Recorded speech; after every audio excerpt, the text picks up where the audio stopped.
प्रधानमंत्री नरेंद्र मोदी 2 दिन के गुजरात दौरे पर हैं। आज पीएम मोदी ने सबसे पहले वडोदरा में एक रोड शो किया। इसमें कर्नल सोफिया कुरैशी के परिवार ने भी पीएम मोदी का साथ दिया, स्वागत किया। इसके बाद पीएम मोदी दाहोद पहुंचे। यहां उन्होंने पहले लोकोमोटिव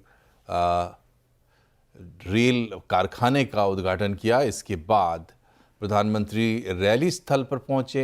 यहां उनका भव्य स्वागत किया गया। लोगों ने हाथ में तिरंगा लेकर पीएम का स्वागत किया। मंच पर भी पीएम मोदी का सम्मान किया गया। इसके बाद पीएम मोदी ने भुज में रोड शो किया। प्रधानमंत्री ने भुज से पाकिस्तान को कड़ी चेतावनी दी। उन्होंने कहा कि भारत पर आंख उठाने वाले किसी भी कीमत पर बख्शे नहीं जाएंगे। ऑपरेशन सिंदूर मानवता की रक्षा और आतंकवाद के अंत का मिशन है। उन्होंने पाकिस्तान के लोगों से कहा कि अगर सुख चैन की जिंदगी चाहिए तो रोटी खाएं, वरना गोली तैयार है। पाकिस्तान को आतंक की बीमारी से मुक्त करने के लिए पाकिस्तान के अवाम को आगे आना होगा। पाकिस्तान के नौजवानों को आगे आना होगा। सुख चैन की जिंदगी जियो, रोटी खाओ, वरना मेरी गोली तो है ही। टूरिज्म लोगों को जोड़ता है, लेकिन पाकिस्तान जैसा देश भी है जो टेररिज्म को ही टूरिज्म मानता है, और ये दुनिया के लिए बहुत बड़ा खतरा है। ऑपरेशन सिंदूर मानवता की रक्षा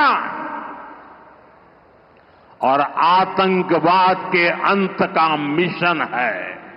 15 दिन तक हमने इंतजार किया, फिर पाकिस्तान आतंकवाद के खिलाफ कोई कदम उठाएगा, लेकिन शायद आतंकवाद ही उनकी रोजी रोटी है। जब उन्होंने कुछ नहीं किया तो फिर मैंने देश की सेना को खुली छूट दे दी।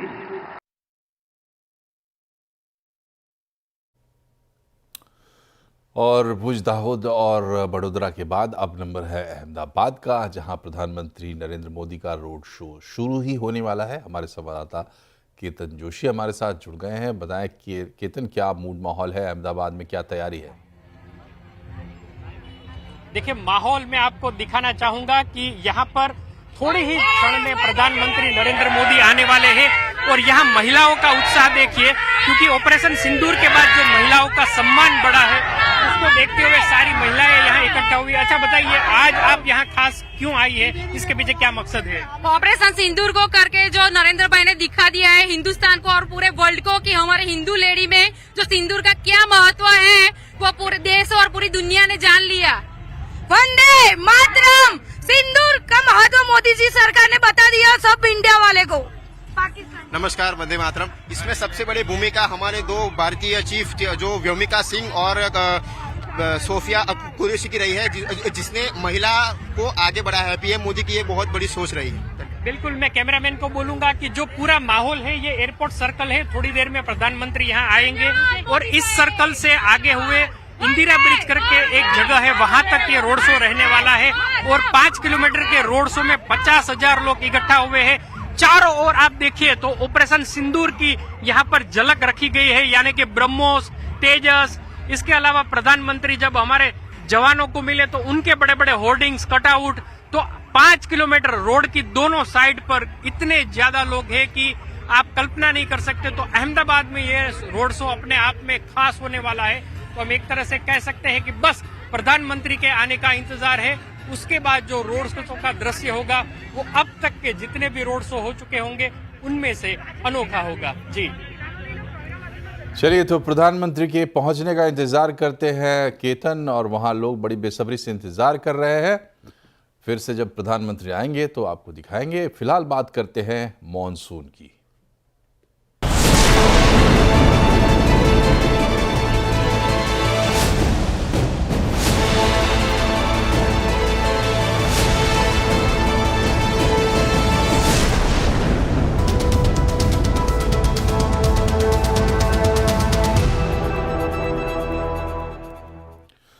तो पहले केरल और अब उसके बाद पूरे महाराष्ट्र में मुंबई तक मानसून की एंट्री हो गई है। पहली बरसात हो चुकी है और आज सुबह से मुंबई में भारी बारिश लगातार जारी है, जिसकी वजह से लोगों को मुसीबतों का सामना भी करना पड़ रहा है। तेज़ बारिश से कई जगह पानी भर गया है और गाड़ियों की रफ्तार धीमी पड़ गई है। प्रभा देवी मेट्रो स्टेशन के अंदर पानी घुस गया। महाराष्ट्र के सातारा में भारी बारिश की वजह से नदियां उफान पर नजर आ रही है। बारामती में भी बारिश ने बुरा हाल कर रखा है। मुंबई में अभी बारिश से हालात हालांकि सामान्य जरूर हुए हैं।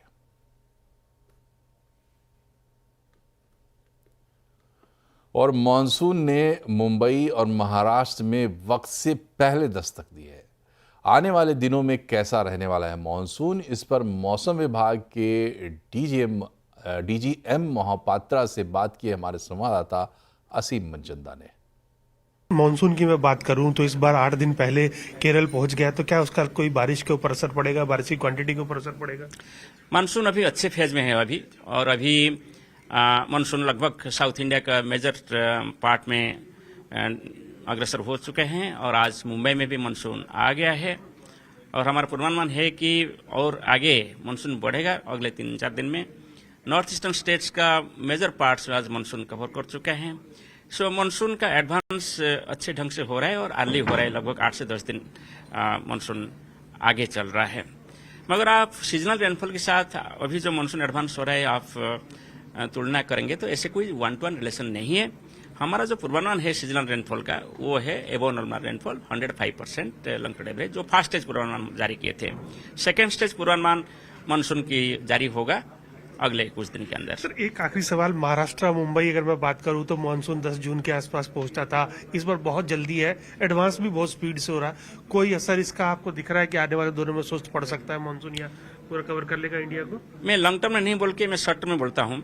अभी जो बारिश हो रहा है कंटिन्यूसली लगभग बारिश हो रहा है वेस्ट कोस्ट में, घाट एरियाज में हम लोग चेतावनी दिए हैं, heavy to very heavy rainfall का चेतावनी दिए हैं, कहीं कहीं एक्सट्रीमली हेवी रेनफॉल बोल रहे हैं। ये एरिया सेंसिटिव है लैंडस्लाइड्स का, और फिर स्ट्रांग विंड की वजह से भी वहाँ जो वेव है सी में वो भी डेंजरस हो रहा है। इसके लिए हम फिशरमैन, फार्मर्स, लोकल पब्लिक और डिजास्टर मैनेजर्स को लगातार वार्निंग दे रहे हैं। इसके लिए हम सावधान रहना चाहिए और आवश्यक कदम लेना चाहिए। और समय से पहले मानसून ने बाजार में भी जोश भर दिया है। आज के बाजार में सेंसेक्स निफ्टी हरे निशान में बंद हुए हैं। सेंसेक्स 455 पॉइंट चढ़ा, निफ्टी ने 148 पॉइंट की बढ़त हासिल की।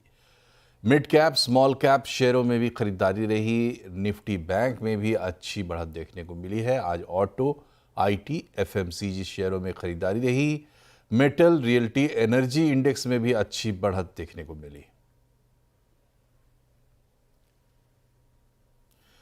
भारत क्या दुनिया की चौथी सबसे बड़ी इकोनॉमी बन गया है या बनने वाला है? अगर बनेगा तो कब? इन्हीं सवालों पर नीति आयोग के सदस्य अरविंद विरमानी से बातचीत की हमारे economic policy editor Lakshman Roy ने।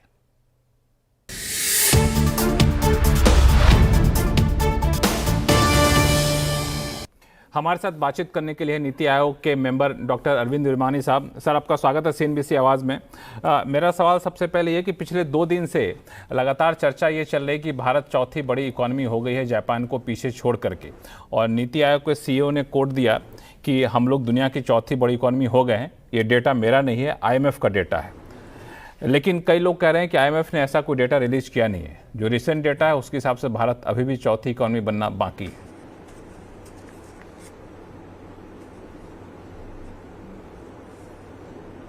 देखिए, ये थोड़ा कॉम्प्लिकेटेड इशू है, तो मैं 2 मिनट इसको एक्सप्लेन करता हूँ। जब हम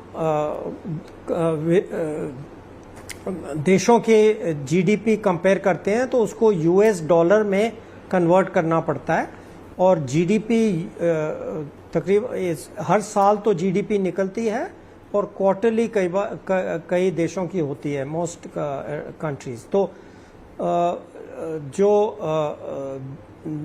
2024 की जीडीपी थी उसके बेसिस पे एक हमने इंडेक्स है जिसको कहते हैं VIP index of economic power या आर्थिक शक्ति, जिसमें हमें इंडेक्स, ये जो मेरा इंडेक्स बना हुआ है, जिसमें वो दिखा रहा था कि जापान की इकोनॉमिक पावर या भारत की इकोनॉमिक पावर जापान से ज़्यादा बढ़ गई है 2024 में।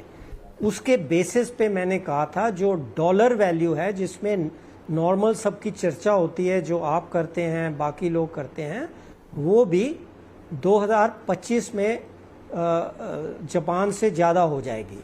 उसके बाद एक महीना पहले आईएमएफ के रिपोर्ट्स में भी निकला है कि उन्होंने एस्टिमेट्स दिए हैं डॉलर वैल्यू के, जापान के और इंडिया के, जिसमें जो प्रोजेक्टेड 2025 की जीडीपी है वो भारत की जापान से ज़्यादा होगी। अब थोड़ी शायद कन्फ्यूजन इसलिए है क्योंकि हमें अभी 2025 में खाली अभी 5 महीने भी नहीं ख़त्म हुए हैं, तो एक्चुअल वैल्यूज़ तो दिसंबर या जनवरी में पता लगेंगी। तो उस वक़्त देखेंगे कि ये जो मेरा फोरकास्ट था वीआईपी के बेसिस पे, या जो आईएमएफ का फोरकास्ट है यूएस डॉलर वैल्यू में, वो सही है। पर मुझे कॉन्फिडेंट है, आई एम कॉन्फिडेंट कि हम चौथे नंबर पे पहुंच जाएंगे एट द एंड ऑफ 2025।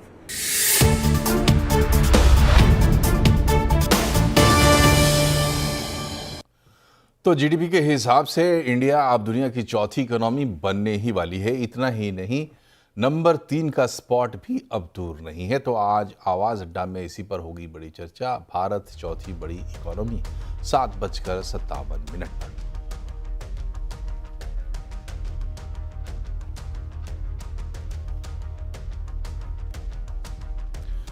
और कोरोना एक बार फिर आ रहा है। देश में कुल मरीजों की संख्या 1000 से पार निकल गई है, लेकिन इस बार ज़्यादा हॉस्पिटलाइजेशन की ज़रूरत नहीं दिख रही है। कोविड के अपडेट पर ज़्यादा जानकारी के लिए हमारे साथ हैं दीपाली नंदा। दीपाली, बताएं कोविड को लेकर क्या अपडेट है?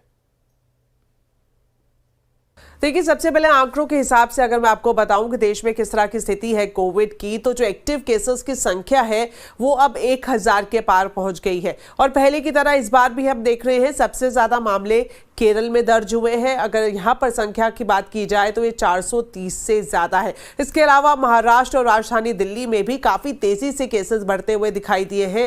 राजधानी दिल्ली की मैं बात करूं तो एक हफ्ते पहले तक जो यहां पर 3 से 4 केसेस ही थे, लेकिन पिछले एक हफ्ते की बात की जाए, जो सप्ताह बीता है, उसमें 99 नए केसेस राजधानी दिल्ली में सामने आए हैं। हालांकि जो मुख्यमंत्री है राजधानी दिल्ली की, रेखा गुप्ता, उनका यह कहना है कि फिलहाल किसी भी तरह से डरने की बात नहीं है। और साथ ही साथ दिल्ली के स्वास्थ्य मंत्री भी ये कह रहे हैं कि हम कोविड से लड़ने के लिए राजधानी दिल्ली में 200% तक तैयार है। तो ये तो दावे किए जा रहे हैं मंत्रियों की तरफ से, लेकिन ओवरऑल सिचुएशन की बात करें तो स्वास्थ्य मंत्रालय लगातार मॉनिटरिंग कर रहा है। आईसीएमआर डीजी की तरफ से भी स्टेटमेंट आया है जिसमें उन्होंने बताया है कि ये जो वेरिएंट है, फिलहाल इसके फैक्टर को स्टडी कर रहे हैं कि अभी ये कितनी तेजी से फैल रहा है, किस तरह से ये आगे बढ़ता हुआ नंबर केसेस हमें दिखाई दे सकते हैं। और साथ ही साथ अभी जो देश में लोगों की एग्जिस्टिंग इम्यूनिटी है, चाहे वो नेचुरल इम्यूनिटी हो या फिर वैक्सीनेटेड इम्यूनिटी हो, क्या वो पर्याप्त होगी इस नए वेरिएंट से लड़ने के लिए? तो तमाम तरह के जो बड़े फैक्टर्स हैं, इसे आईसीएमआर भी स्टडी कर रहा है। स्वास्थ्य मंत्रालय की तरफ से एक बार फिर से कंट्रोल रूम स्थापित कर दिया गया है जिसमें देश भर से मॉनिटरिंग की जा रही है और वक्त वक्त पर मंत्रालय की तरफ से निर्देश दिए जा रहे हैं राज्यों को कि आप अपने यहां पर पर्याप्त इंतजाम करके रखें। खासतौर पर हॉस्पिटल्स में जो है आईसीयू बेड्स की संख्या बढ़ाई जाए, कोविड के अलग वार्ड बनाया जाए। तो जिन जिन राज्यों में कोविड के मामले ज्यादा हो रहे हैं, उन्हें इस तरह के निर्देशों का पालन करने के लिए भी स्वास्थ्य मंत्रालय की तरफ से कहा गया है। इधर आईसीएमआर के डायरेक्टर जनरल डॉक्टर राजीव बहल का कहना है, जैसा कि दीपाली बता रही हैं, कि वो लोग कोविड की स्थिति को लगातार मॉनिटर कर रहे हैं। फिलहाल चिंता करने की कोई बात नहीं है। जो कोविड के केसेस हैं वो तो सबको ज्ञात है कि थोड़ा केसेस में इंक्रीज़ हुआ है, और केसेस कुछ बढ़े हैं और आपको नंबर्स मालूम है कितने हैं। पहले साउथ इंडिया से, वेस्ट इंडिया से और अब नॉर्दर्न इंडिया से भी कुछ केसेस रिपोर्ट हो रहे हैं। इस वक्त ऐसा नहीं लग रहा है कि ये कोई बहुत ही ज़्यादा तेज़ी से बढ़ रहा है, हालांकि there is an increase in numbers, तो उस पर हमारी नज़र है। तो अभी तक जो हमारे जितने भी केस हुए हैं उसमें सिवेरिटी जनरली लो है।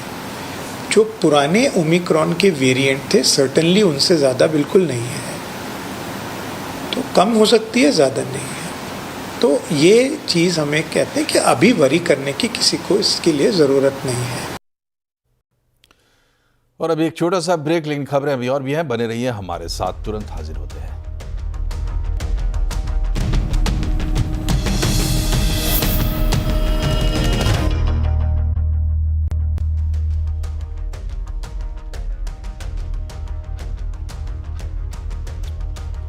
Welcome back. आने वाले दिनों में अब आर्ट्स और कॉमर्स स्ट्रीम के छात्र भी पायलट बनने का सपना पूरा कर पाएंगे। डीजीसीए ने पायलट लाइसेंस के लिए 12वीं में साइंस स्ट्रीम की अनिवार्यता को ख़त्म करने के प्रस्ताव को मंजूरी दे दी है। क्या है इस फैसले के मायने और कैसे इससे मिलेगा फ़ायदा, जानकारी के लिए चलते हैं रोहन सिंह के पास। बताएं रोहन।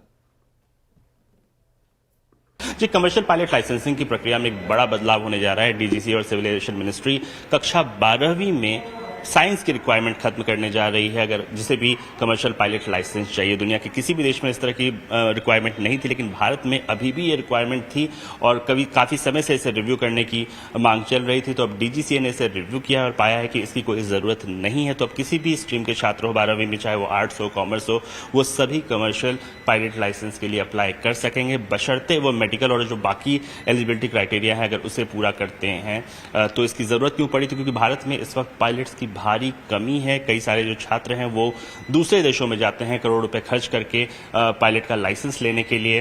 तो सरकार चाहती है कि अधिक से अधिक छात्र इसमें एनरोल हों, उसके लिए जो क्राइटेरिया है उसे पूरा करें और इसलिए इसे थोड़ी सी इसमें राहत दी गई है। और साथ ही आने वाले दिनों में जो फ्लाइंग ट्रेनिंग ऑर्गेनाइजेशंस हैं उनकी रिक्वायरमेंट में भी कुछ बदलाव किए जा सकते हैं। पीएम इंटर्नशिप स्कीम को आकर्षक बनाने के लिए सरकार मौजूदा स्कीम में बड़े बदलाव कर सकती है। इसके तहत कंपनियां और कैंडिडेट्स के लिए एलिजिबिलिटी शर्तें आसान की जा सकती हैं ताकि अगले 4 साल में ज़्यादा से ज़्यादा कंपनियां और कैंडिडेट्स इसमें शामिल हो सके। ज़्यादा जानकारी दे रहे हैं हमारे सहयोगी आलोक प्रियदर्शी। जी बिल्कुल, देखिए पीएम इंटर्नशिप स्कीम का इस वक्त सेकेंड पायलट प्रोजेक्ट चल रहा है और सरकार लगातार स्टेक होल्डर्स और इंडस्ट्री के साथ कंसल्टेशन कर रही है और फीडबैक ले रही है। सीएनबीसी आवाज को सूत्रों से जानकारी मिली है कि सरकार इसे ज्यादा अट्रैक्टिव करने के लिए महत्वपूर्ण अमेंडमेंट ला सकती है ताकि इसे ज्यादा से ज्यादा कंपनियों और ज्यादा से ज्यादा कैंडिडेट्स इस स्कीम में शामिल हो सके। दरअसल जो पहला बदलाव है, खासतौर से जो टॉप 500 कंपनियों की शर्त है उसको और एक्सपैंड किया जा सकता है। इसमें कई सारी बड़ी एमएसएमईज को भी शामिल किया जा सकता है। इसके अलावा जो एज लिमिट है उसको भी एक्सपेंड किया जा सकता है। अभी जो मौजूदा एज लिमिट है वो 21 साल से लेकर 24 साल तक शामिल है, जिसको बढ़ाकर 18 साल मिनिमम और 26 साल मैक्सिमम करने की योजना है। इसके अलावा इसमें कई सारे प्रोफेशनल कोर्स को भी लिए कैंडिडेट को भी शामिल किया जा सकता है। दरअसल अभी तक प्रोफेशनल कोर्स वाले जो स्टूडेंट्स हैं उनको इस स्कीम से बाहर रखा गया है, वो इस स्कीम में अप्लाई नहीं कर सकते हैं। लेकिन जो हमें सूत्र से जानकारी मिली है कि कई सारे जो हायर एजुकेशनल प्रोफेशनल कोर्स होते हैं उनके भी कैंडिडेट्स इसमें स्कीम में शामिल हो सकते हैं ताकि ज़्यादा से ज़्यादा क्वालिटी एक तरह से कहें इंटर्नशिप मिले। और खासतौर से जो बड़ी कंपनियां हैं जिनको एक तरह से इंसेंटिव के तौर पर 5,000 रुपये प्रति महीने मिल रहे थे सरकार की तरफ से, उसका फायदा ज्यादा से ज्यादा कंपनियां और खासतौर से एमएसएमई कंपनियां भी उठा सके। लालू प्रसाद यादव ने अपने बड़े बेटे तेज प्रताप को पार्टी और परिवार से बाहर का रास्ता दिखा दिया है। असल में तलाक के मुकदमे का सामना कर रहे तेज प्रताप ने सोशल मीडिया पर अपने नए प्यार का खुलासा किया था। इसके बाद लालू यादव ने ये एक्शन लिया है।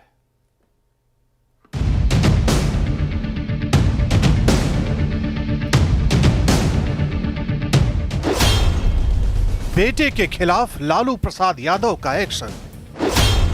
परिवार और पार्टी से बेदखल हुए तेज प्रताप यादव। अनुष्का तस्वीर विवाद से आरजेडी परिवार में कोहराम। बिहार चुनावों से ठीक पहले लालू प्रसाद यादव के परिवार में इन तस्वीरों ने कलह का ऐसा तूफान उठाया कि तेज प्रताप यादव को 6 साल के लिए पार्टी से बाहर करना पड़ गया। न सिर्फ पार्टी से बल्कि परिवार से। अपने ट्वीट में लालू प्रसाद यादव लिखते हैं, निजी जीवन में नैतिक मूल्यों की अवहेलना करना हमारे सामाजिक न्याय के लिए सामूहिक संघर्ष को कमजोर करता है। ज्येष्ठ पुत्र की गतिविधि, लोक आचरण तथा गैर जिम्मेदाराना व्यवहार हमारे पारिवारिक मूल्यों और संस्कारों के अनुरूप नहीं। उपरोक्त परिस्थितियों के चलते उसे परिवार और पार्टी से दूर करता हूं। अब से पार्टी और परिवार में उनकी किसी प्रकार की कोई भूमिका नहीं रहेगी। न सिर्फ पिता लालू प्रसाद यादव ने उनसे किनारा किया, बल्कि बहन रोहिणी आचार्य और भाई तेजस्वी यादव ने भी पिता के फैसले को सही ठहराया। तेज प्रताप यादव और विवादों का नाता कोई नया नहीं है। पहले भी उनकी वजह से परिवार को फजीहत का सामना करना पड़ा।